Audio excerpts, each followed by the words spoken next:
Fala, fala galerinha, esse é o seu canal História na Telinha, eu sou o professor Valdemir e o tema da nossa aula é a Primeira Guerra Mundial entre os anos de 1914 e 1918. Nós vamos ver na aula de hoje como se desenrolou todo esse conflito, que foi o primeiro a envolver muitas nações, por isso chamado de Primeira Guerra Mundial, tá certo? Então vem comigo, vamos aprender. Bom, tem algo que aconteceu antes para que ele começasse. Então nós vamos ver os antecedentes do conflito. A partilha da África e da Ásia provocou rivalidades entre as nações europeias. A Alemanha e a Itália, né, principalmente, foram aquelas que ficaram bastante irritadas com essa partilha, porque além de chegar por último, né, e por isso mesmo receberam poucas terras para colonizarem, né, no século XIX. E essa seria a causa da Grande Guerra. Então, nesse mapa você vai ter a divisão da África entre as nações europeias. As partes em azul, né, as nações africanas em azul, foram para o domínio francês. A Inglaterra ficou com as nações em vermelho, a Alemanha ficou com as três nações em verde, Portugal ficou com as laranjas, né? A Bélgica com a amarela clara, a Itália com as roxas, a Espanha com essa amarela escura e outros países, né? Outros países europeus ficaram com essas em branco. Veja que quem mais se beneficiou nessa divisão foram os franceses e ingleses. Já na Ásia, você vai ter a seguinte configuração. A Índia ficou sob domínio inglês, né? Além da Índia, você vai ter outras regiões de domínio inglês aqui nesse creme escuro, né? Nessa cor marrom claro e creme escuro. Na cor alaranjada você tem um domínio holandês, essas ilhas aqui da Ásia. O verde escuro era o domínio francês, né? Aqui no sul da China. No creme você vai ter o domínio norte-americano, essas ilhas aqui, ó, que eu estou apontando com o mouse. Em roxo, o domínio português. Portugal tinha alguns domínios, né, aqui em roxo, na Índia. E em amarelo você tem o domínio alemão, que está em amarelo.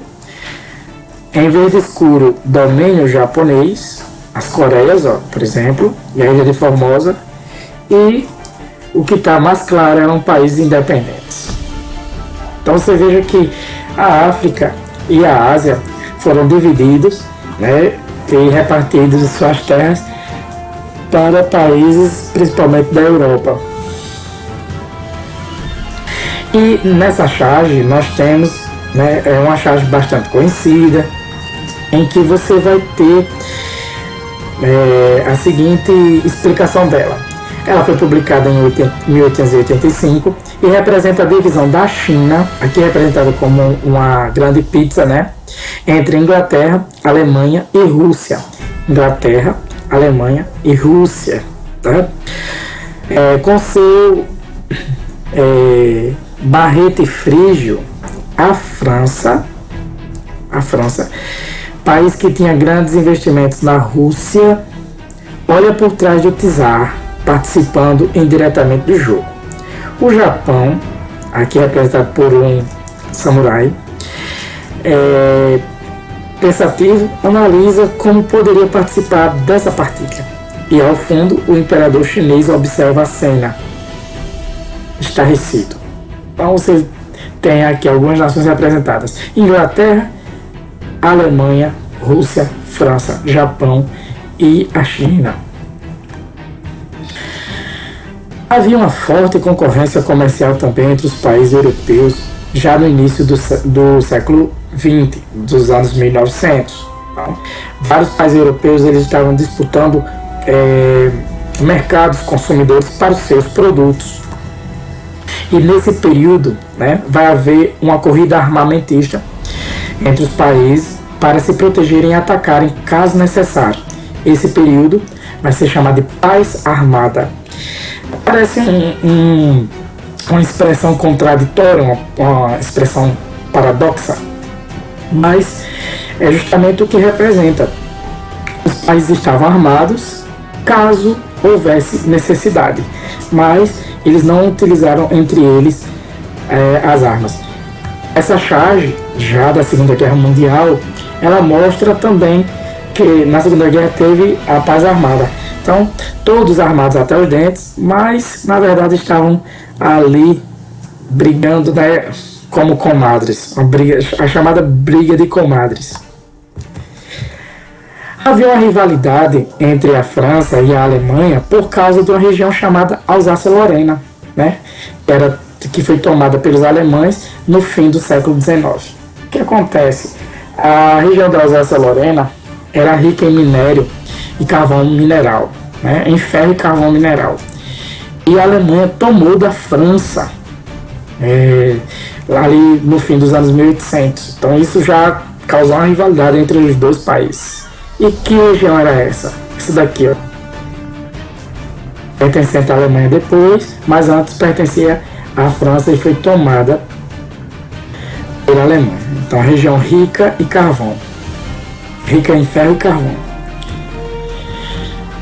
O início da Grande Guerra. O estopim da guerra, os historiadores usam mesmo essa expressão, estopim da guerra, aquilo que fez estourar, né, explodir a Grande Guerra Mundial, foi o assassinato do arquiduque Francisco Ferdinando, príncipe do Império Austro-Húngaro, por um jovem de um grupo secreto chamado Mão Negra. E onde aconteceu isso? Isso foi em Sarajevo, onde está apontado aqui a seta, né? Sarajevo. Esse era o Império Austro-Húngaro, e o Império Austro-Húngaro ele dominava, né, uma região, certo? E essa região, o povo dominado não estava satisfeito com ela. Então, reagindo a isso, um grupo reagiu de forma radical, né? Decidiu agir de forma radical, assassinando o arquiduque. Aqui você tem a fotografia tirada momentos antes do arquiduque sofreu tiro a queima-roupa, saindo com sua esposa para desfile em carro aberto. E aqui tem uma representação da imagem, certo? Do rapaz atirando a queima-roupa no arquiduque. É interessante que é um relato que o jovem, depois ele relatou que momentos antes de atirar no arquiduque ele desistiu e foi a um bar beber.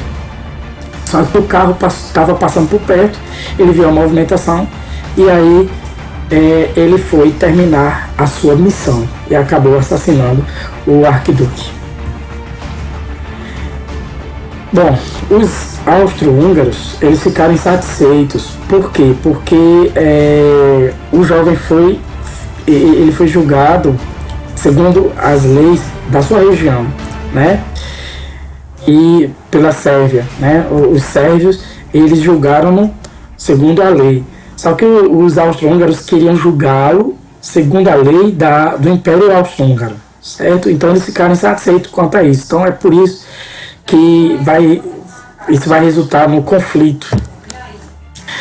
Mas antes do conflito, a gente tem de entender a formação de dois grupos. Em 1882, a formação da Tríplice Aliança, que era composta pela Alemanha, o Império Austro-Húngaro e a Itália. E em 1907, um grupo formado em contraponto à Tríplice Aliança, que foi a Tríplice Entente. Entente também quer dizer aliança, reunião, grupo, certo? Composto de Reino Unido, Rússia e França. Então, se você for ver a configuração de nações que compuseram, né, os grupos, ou que eram aliados desses grupos, você tem a Tríplice Aliança, que era França, perdão, Tríplice Aliança, a Alemanha, Império Austro-Húngaro e a Itália, só que a Itália está aqui em outra coloração, vocês vão entender por quê. Os países que se juntaram à Tríplice Aliança, que foram o Império Otomano e a Bulgária, ou seja, ajudaram a Tríplice Aliança. Nós temos a Tríplice Entente, que era Grã-Bretanha, França e o Império Russo, né? E nós temos os países que se juntaram à Tríplice Entente, que ajudaram, né, a Tríplice Entente: Portugal, Romênia e a Grécia. Mas nós temos a Alemanha, que abandonou a Tríplice Aliança e se juntou à Tríplice Entente quando a Primeira Guerra Mundial começou. E o Brasil participou da Primeira Guerra Mundial? Sim, enviando enfermeiros e medicamentos. Aqui você tem o presidente Venceslau Braz assinando a declaração de guerra contra a Alemanha em outubro de 1917, um ano antes da Primeira Guerra Mundial terminar. Desenvolvimento da guerra. Que essa guerra ela era tida como a guerra para acabar com todas as guerras, né? E essa expressão ela pode ser vista no filme Mulher Maravilha de 2017, né? Um filme recente da heroína, o qual eu recomendo, porque apesar de ser baseado em quadrinhos, ter a personagem fictícia, a super-heroína, mas você vai ter ali como plano de fundo a Primeira Guerra Mundial e muitas coisas que aconteceram, né? Que aconteciam, e o que eu vou falar a partir de agora, você que assistiu ao filme vai com certeza relembrar. A primeira tática utilizada era a guerra de trincheiras. Eram valas cavadas no solo. A tática, porém, não permitia avanços rápidos. Os inimigos principais daqueles que estavam nas trincheiras eram a fome, doenças e o frio. Inclusive você pode também ver isso aqui, né? Você tem uma foto da trincheira, e os soldados aguardando os inimigos, né, em guarda caso fosse necessário. Aí vem a expressão entrincheirados. Entrincheirado é aquela pessoa que fica ali atenta, né? Fica como é que eu diria, na butuca, como o povo diz, né? Só esperando o momento de atacar. Enfim, meio que escondido. Outro filme que vai mostrar também o drama das trincheiras, né, um filme excelente, é 1917. Também um filme muito bom, recomendo. Aqui outra foto de uma trincheira, certo? Um soldado montando guarda enquanto os outros descansavam. E mais uma trincheira. Tinha várias trincheiras, né? Tinha trincheiras largas, trincheiras estreitas, e o ruim delas é porque você precisava cavar, e até cavar uma trincheira para os soldados virem para elas levava-se tempo, então isso não permitia avanços rápidos no território inimigo. E algumas trincheiras tinham quilômetros de extensão.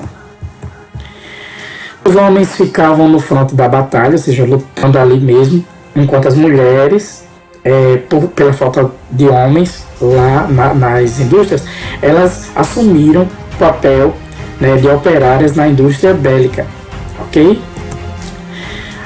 Nós vamos ter, durante a Primeira Guerra Mundial, muitas armas e tecnologias sendo utilizadas, algumas já inventadas antes e outras inventadas durante a Primeira Guerra Mundial. E dentre elas nós vamos ter a baioneta, o lança-chamas, o morteiro, a granada, pistolas e revólveres, rifles, metralhadoras, tanques, armas químicas, gases venenosos, trincheiras e aviões. Vamos ver? A baioneta. A baioneta era um tipo de rifle, né, que tinha uma espada, o grande facão, na ponta, porque se faltasse munição, você poderia utilizar essa lâmina, ou ainda a lâmina servia para ver se o inimigo tinha morrido mesmo dos tiros ou não. O lança-chamas, o morteiro, que era uma espécie de canhão menor, certo? E na posição diagonal, colocava-se o míssil nele e disparava-se, né? As granadas que não tinham a forma atual. No filme Mulher Maravilha você pode ver o formato das granadas. No filme 1917 também eram esse aqui, tipo um bastão, certo? E eram arremessados e explodiam. Pistolas e revólveres, já inventadas antes. O rifle, a metralhadora. Acho que o primeiro uso, né, de conflito foi... Não o primeiro uso, mas ela foi inventada no século XIX. A metralhadora, ela possibilitava muitos tiros em pouco espaço de tempo. O tanque, que eram veículos encouraçados, né, de metal, de aço. Só que os primeiros tanques e os primeiros utilizados na Primeira Guerra Mundial, eles falhavam bastante, né, eles não deram muito certo. Então, a Primeira Guerra Mundial não foi uma estreia muito bacana para muitos modelos de tanque, não. Mas ainda assim servia por conta que eles eram blindados. Você tem as armas químicas, né? Armas químicas. E aqui você tem tanto soldados como animal com máscaras, né, para não respirar um gás venenoso. Aqui você tem um ácido lançado e uma pessoa sob efeito do ácido. Gases venenosos. Aviões, olha que interessante aqui. Você tem a foto do famoso Barão Vermelho. Né? O Barão Vermelho era um piloto alemão. Ele pilotava um avião vermelho. Então ele ganhou esse apelido de Barão Vermelho. Ele se notabilizou porque abateu muitos inimigos no ar. E inclusive tem uma banda brasileira com esse nome, né? Barão Vermelho. Outra coisa, o avião foi a primeira vez, a primeira guerra em que o avião foi usado como arma, certo? Você tem o Barão Vermelho, era nessa coloração. O fim do conflito.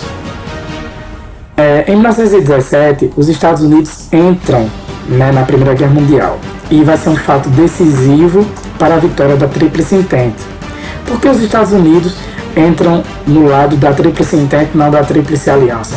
Porque eles tinham interesses comerciais com inglês e francês. Além disso, em 1917 acontece a Revolução Russa, tema da nossa próxima aula, e que vai fazer com que a Rússia se retire do conflito, né? E, desfalcado o time, os Estados Unidos entram após uma embarcação americana ser afundada por submarinos alemães, por um submarino alemão. Então, em 1918 vai ser assinada a rendição, né, o armistício, e isso vai acontecer no Tratado de Versalhes, né, na cidade francesa de Versalhes, que vai ter várias imposições ao grupo perdedor, que era a Tríplice Aliança, capitaneada pela Alemanha e o Império Austro-Húngaro a essa altura. Como, por exemplo, a redução do exército alemão em 100 mil homens. Então, a partir de então, o exército alemão não poderia ter mais do que 100 mil homens. O controle da indústria bélica alemã, então a indústria bélica alemã não ia mais produzir muitas armas, né, sob o perigo dela participar ou promover outra guerra, como de fato aconteceu. Também houve a perda da região do corredor polonês e a devolução da região lá que os alemães tinham tomado da França, a Alsácia-Lorena. E além disso, os alemães foram obrigados, junto com o Império Austro-Húngaro, a pagar os prejuízos à Tríplice Entente. O Tratado de Versalhes vai ser uma forte influência para a Segunda Guerra Mundial. Por quê? Porque os alemães vão sair da Primeira Guerra Mundial com o sentimento de derrotados, de revanche, de vingança. Resultados da Primeira Guerra Mundial: 10 milhões de mortos, 30 milhões de feridos. Houve a destruição de campos agrícolas, a destruição de indústria e prejuízos econômicos. Esse foi o saldo da Primeira Guerra Mundial, que nem se compararam à da Segunda, né? Infelizmente, a guerra sempre traz as suas consequências. A Europa antes e depois da Primeira Guerra Mundial. Esse é o mapa da Europa antes da Primeira Guerra Mundial. Assim ficou a Europa depois da Segunda Guerra Mundial. Veja aqui nesse mapa. Tudo que está em rosa, certo? Rosa, é a Rússia soviética. Lembre-se que a Rússia, ela em 1917, teve a Revolução Russa, que vai compor depois, junto com outras nações, a União Soviética. Então essa é a Rússia soviética aqui em rosa. O que está em rosa foram perdas da Rússia. A Rússia perdeu essas regiões: Finlândia, Estônia, Letônia, Lituânia e Polônia. O que está em azul claro, a Alemanha perdeu em 1919, certo? Aliás, o que está em azul claro era a região alemã em 1919. A Alemanha perdeu o que está em roxo, que é a região da Alsácia-Lorena e o corredor polonês, certo? A Áustria em 1919, o Império Austro-Húngaro era tudo isso aqui, ó. Áustria, Hungria, Romênia, Iugoslávia, tudo isso era o Império Austro-Húngaro. E eles ficaram reduzidos a Áustria só a isso aqui, essa parte. O que está em laranja foram as perdas do Império Austro-Húngaro. Eles perderam a Tchecoslováquia, a Hungria, a Romênia e a Iugoslávia, certo? E a Suíça. A Bulgária, aqui em verde, e a Bulgária perdeu essa parte aqui azul, e a Turquia surgiu no lugar do Império Turco-Otomano. Veja os dois mapas para vocês compararem, certo? A Europa antes de 1914, depois de 1919, e a Europa depois de 1919. Vocês vão poder ver as diferenças, certo? Você vai pausar aí o vídeo e ver com atenção. A Primeira Guerra Mundial na linha do tempo. Em 1914, antes de 1914, nós vamos ter as tensões territoriais e comerciais e a paz armada. É nesse período que vão ser formados os dois grupos, né? A Tríplice Entente e a Tríplice Aliança. Por quê? Porque a Alemanha e a Inglaterra estavam disputando. A Alemanha e a Itália contra a Inglaterra e a França estavam em discussão sobre as novas colônias. A Alemanha e a França disputavam a Alsácia-Lorena. A Áustria e a Hungria versus a Rússia disputavam a região eslava. Então tudo isso foram os fatores para a formação de dois grupos rivais: a Tríplice Entente, capitaneada pela Alemanha, França e Rússia, e a Tríplice Aliança, capitaneada pela Alemanha, Itália e Áustria-Hungria. Em 1914, nós temos o estopim da guerra, que foi o assassinato de Francisco Ferdinand. Também nesse ano foi o início da Primeira Guerra Mundial. Em 1914, nós temos a saída da Itália da Tríplice Aliança para a Tríplice Entente. Em 1917, temos a entrada dos Estados Unidos no conflito, ao lado da Tríplice Entente, após um navio americano ser afundado por um submarino alemão. Também nesse ano, o Brasil envia enfermeiras e medicamentos para ajudar na Primeira Guerra Mundial, e ao lado da Tríplice Entente. Em 1918, houve o fim dos conflitos, vitória da Tríplice Entente e derrota da Tríplice Aliança. Aqui nós temos um cronogramazinho, certo? Um relato do que aconteceu. Em julho de 1918, os aliados lançaram a ofensiva final. A Alemanha, abandonada por toda a gente, eles foram pedindo paz, solicitou, toda a gente que foram pedindo paz, solicitou o fim do conflito. A 11 de novembro de 1918 foi assinado o armistício, que pôs fim à Primeira Guerra Mundial. O Tratado de Versalhes vai ser assinado, trazendo restrições e imposições à Alemanha e à Áustria-Hungria. Você tem a assinatura do Tratado de Versalhes. Bom, galerinha, essa foi nossa aula. Espero que vocês tenham gostado, certo? Sentem aí o dedo no like se gostaram. Pausem o vídeo, vejam com atenção. Estudar é preciso. Um forte abraço e até a próxima. Fiquem com Deus. Tchau, tchau.